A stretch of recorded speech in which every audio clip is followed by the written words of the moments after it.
morning, Dubai. Welcome back to the Lovin Dubai show, where we go through the top trending stories that everyone across the country is talking about. Our top story. We think we need them now. We need them now. I'm like freezing all the time right now.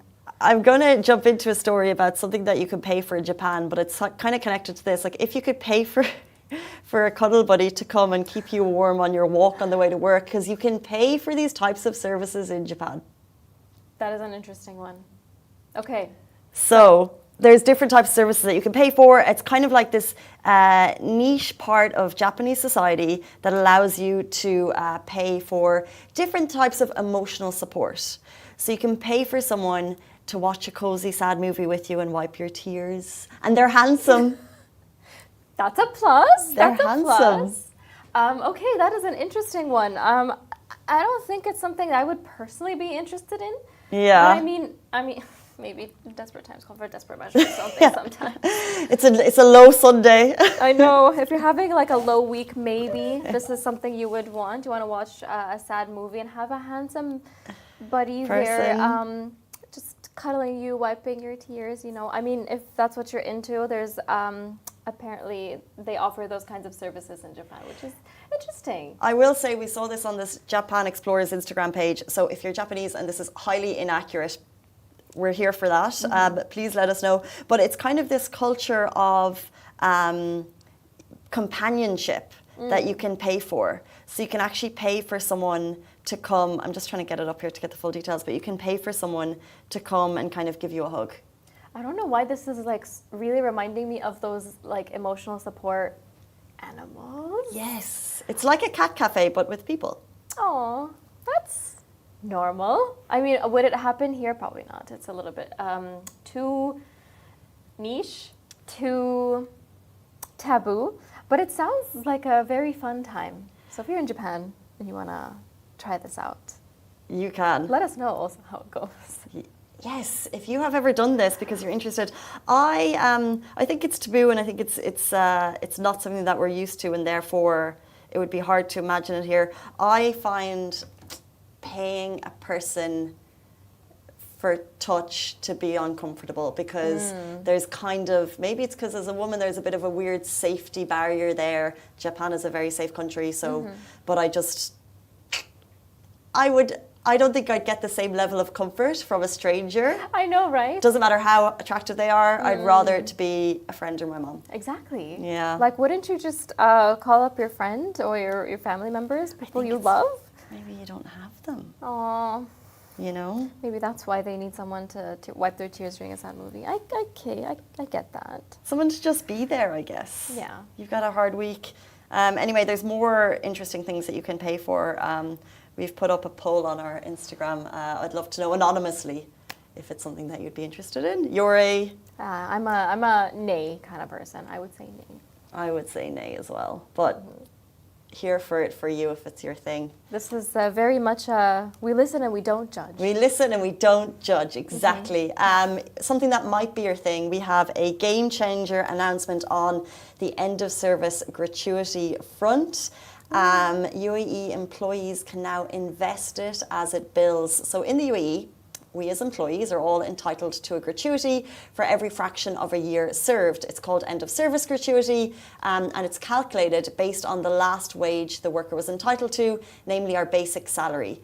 And right now, as all employees, it's currently sitting waiting for you in a bank, a pot owned by your company. The downside of all of this, it sounds nice, you've got a money pot, is that it's not earning any interest, it's not compounding for you. But this is where this story comes in. A new company in Abu Dhabi wants to change that and help you earn money on your gratuity, according to an exclusive report by The National. So for the first time, you'll have the opportunity to choose an investment scheme for a percentage of your salary.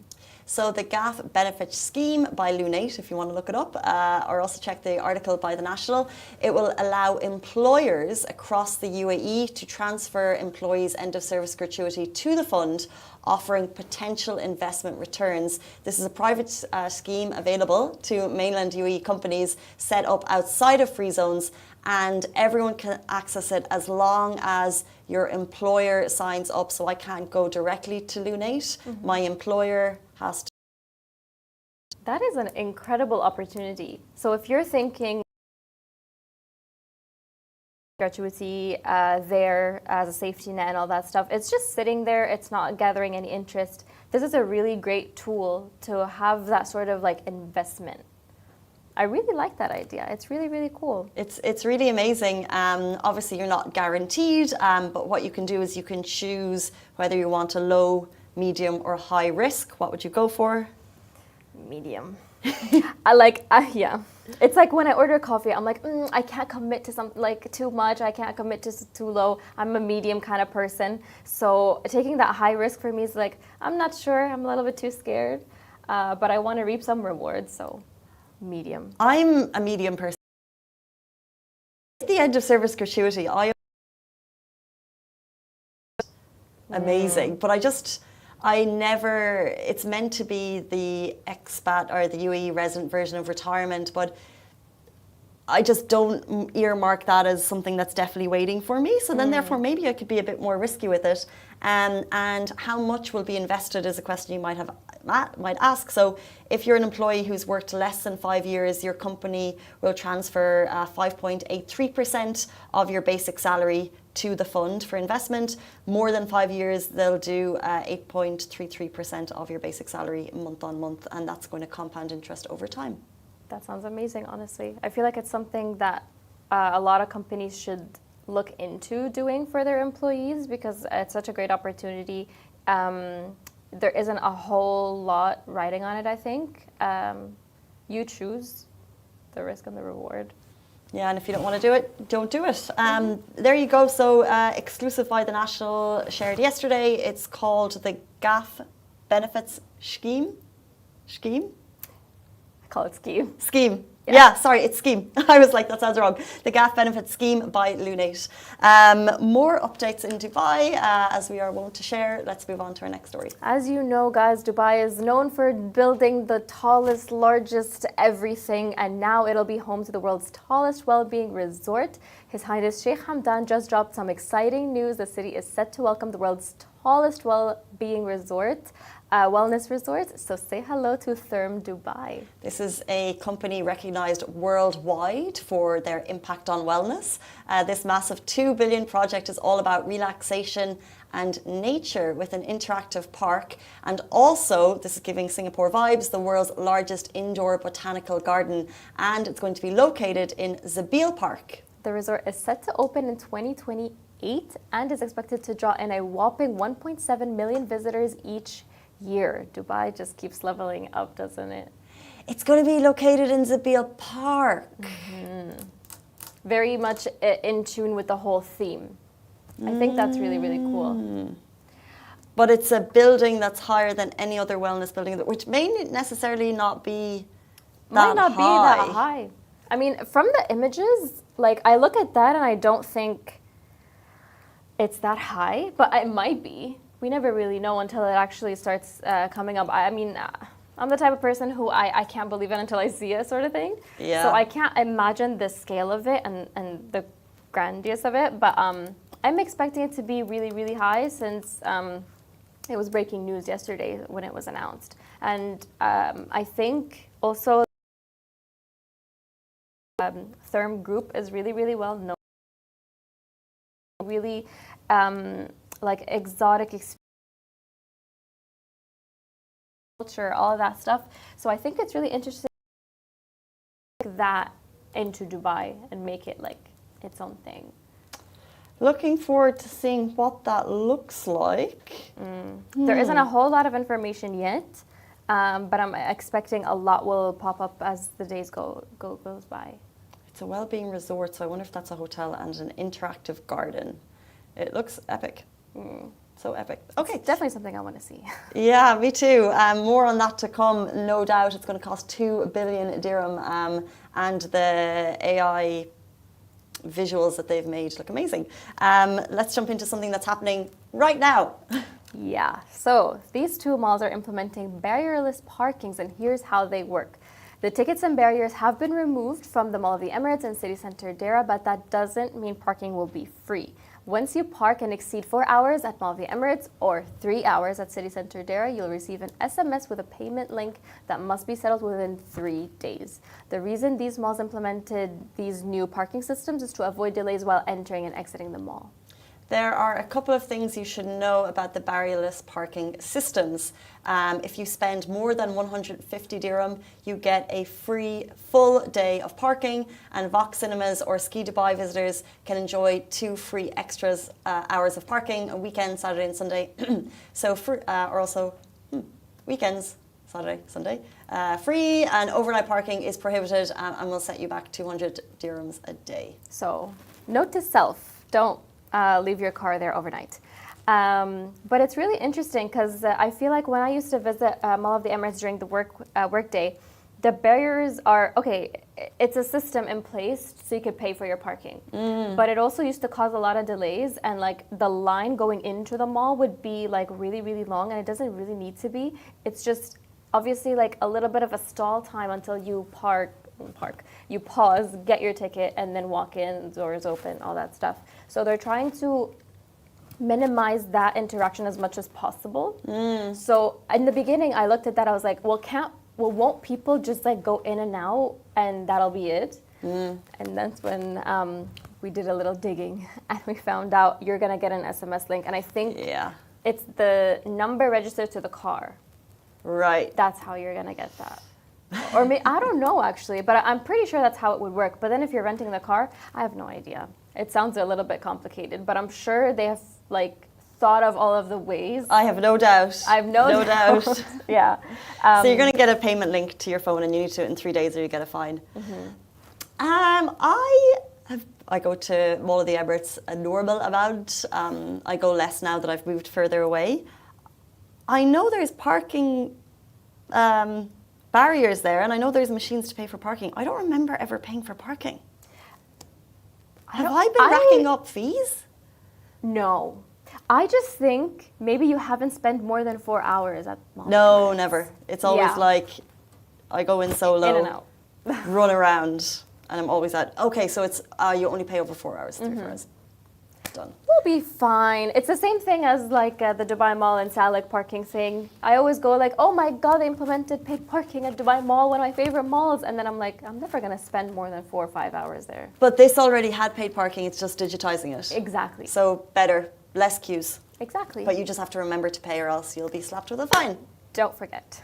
Let's jump in to our next story. A local foodie questions the dress code at a DIFC restaurant. I actually saw this on Instagram yesterday, last night, from a well-known local foodie. I don't want to name his name or the restaurant to just avoid any drama. But he basically said he went to a new restaurant in DIFC. However, he was refused entry because of the sweater, jumper, hoodie that he was wearing.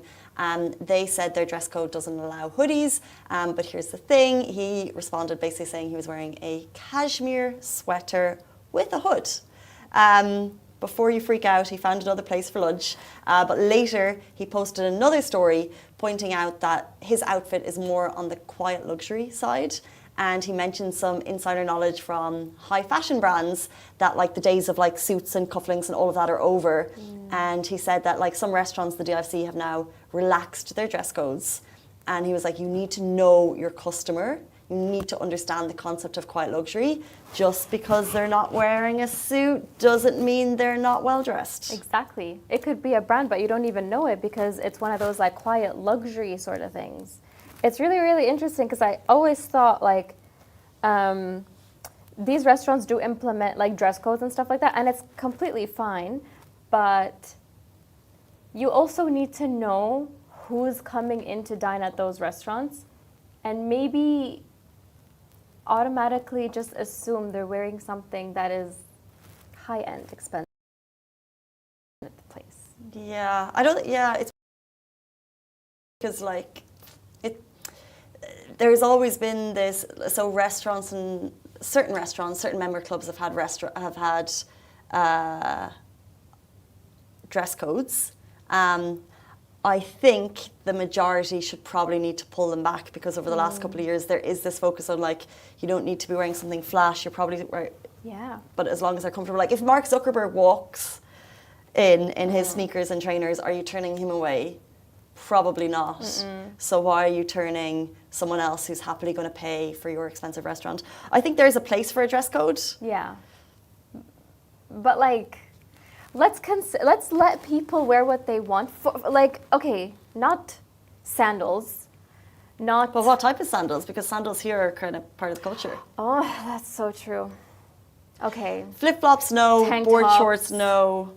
Sure, like all of those kinds of things we can maybe leave at home. They have their time and place to shine. Maybe not all the restaurants that you want to go to. Obviously, as a customer, respect the dress code as much as possible, but also these restaurants need to kind of take it a little bit easy. You should know the people that are coming into this restaurant. They can afford this place. Yeah, if they can afford it. Especially like this, all of these expensive brands doing these, what he was wearing, which is a cashmere hoodie. I looked up some of the brands there, Zenga, Loro Piano, and to get a cashmere hoodie is between 11,000 dirhams. Of course it is. To 23,000 for a hoodie or a jumper with a hood. Exactly. Like, they're so expensive. I think for a lunch in DIFC, if you're respectable, but then who defines respectable? Everything at this point is subjective. But if you're also wearing a quiet luxury cashmere sweater with a hood and it costs anywhere from 11 to 20K, you should be allowed to go dine there. Yeah.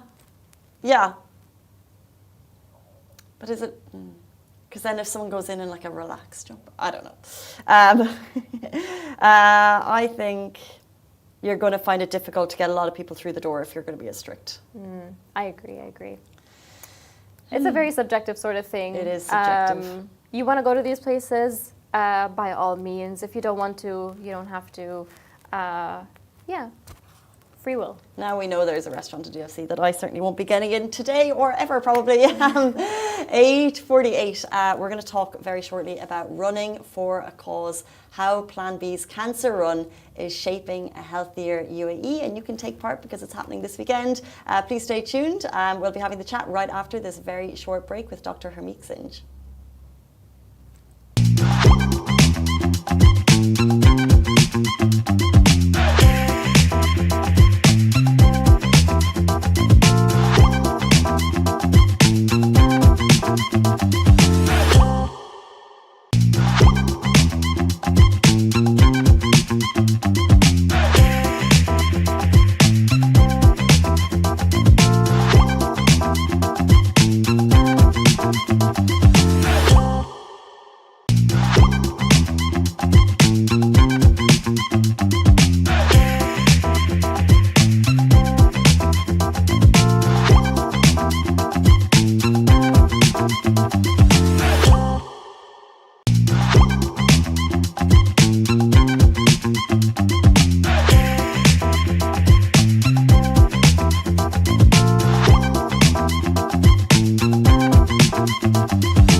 Welcome back to the Lovin Dubai show. Today we welcome a truly inspiring guest, Dr. Harmeet Singh, race chairman and founder of Plan B. He's here to talk about the Cancer Run 2025, an initiative presented by Cleveland Clinic Abu Dhabi and organised by Plan B Group, happening in D3 on February 8th. You should be taking part, and Lovin Dubai is thrilled to be a part of this run. This event isn't just about running, it's about raising awareness, promoting early detection and making a real impact in the fight against cancer. Welcome. Stories have moved us, and we see a and the kind of awareness has been generated. As per what we have for the Cancer Day theme for next 3 years is United by Unique. It's about stories, it's about people. Amazing. Yeah, so we can obviously tell that your mother was a big part of like the inspiration behind this, correct? 100%. So this is the second year the Cancer Run was organized by Plan B, but how much has it grown since its inception? So last year we had the first edition in Abu Dhabi, and it was heartening to see the second year make itself to grow threefolds. Expanding to first year in Dubai as well, it's a sign in itself that the people are joining hands together. It's a sustainable model, and we're creating a community like we always do. Mm-hmm. And how, what kind of impact do you hope this will have by raising awareness? Like, what do you hope people will do once they take part? See, as we initiated this concept because there were semi-government bodies that were working on some research in Emirati families and cancer, how it is affected over here. But then again, it was a bigger picture for us as well to see as what every one of 5 people in the world gets through to cancer once in their lifetime. Wow. 1 in 9 people die, men, and 1 in 12 women die. So it is a silent killer. And I think when we talk about it, the cure itself is about awareness and early detection. When I have gone through this, and then I made sure that my team and we are passionate about it to make sure everybody gets together, hold hands, make sure the noise is louder, and we make our surroundings, ourselves to be known that this is the way forward. Amazing. And as a race chairman, what does this Cancer Run mean to you personally? This Cancer Run means to me that I would like to see that hope is something that probably has been passed on. Stories of resilience, stories that probably have of determination, of inspiration, has been shared. I would tell you, it makes hell of a difference when it comes down that probably we see people that they've come out of cancer, even if it is something that probably people are going through it. It gives them a little bit of a new, fresh energy that they can do it as well. And if we have that kind of a mentality that people start to take this very seriously, that we get ourselves early detection, we get our regular checkups done, we can win over. So true and so important. I mean, cancer is this kind of, it's prevalent. Everyone knows someone affected by it, but how often do we talk about it, and how often do we talk about early detection? So it's so amazing what you're doing. But, you know, we've had you here discussing the women's run before, and I just wonder, how does the Cancer Run align with, I guess, your company Plan B Group's broader mission, and what kind of other projects do you have in the pipeline to support health? See, as a journey as an entrepreneur, sports has been a key factor, key sector for us to work on, and we've been working for the last 23 years. As an entrepreneur, the first chapter of my life has been of survival, then growth, and then expansion. But then again, when it comes down to a position, then it is your choice if you want to make a difference.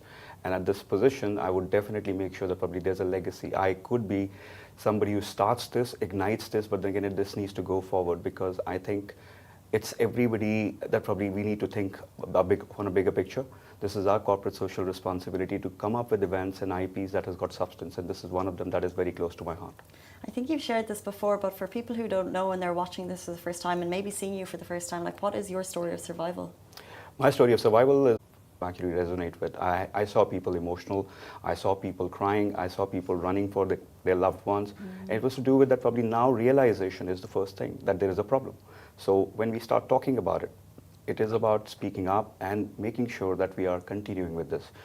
We do not want to be just an annual event, like I just mentioned for my last event as well. Our IPs are not about one-day events. We are trying to create a community. So we will have health checkups, we will have screening. Having a brand like Cleveland Clinic, it's an amazing thing. Friends of Cancer.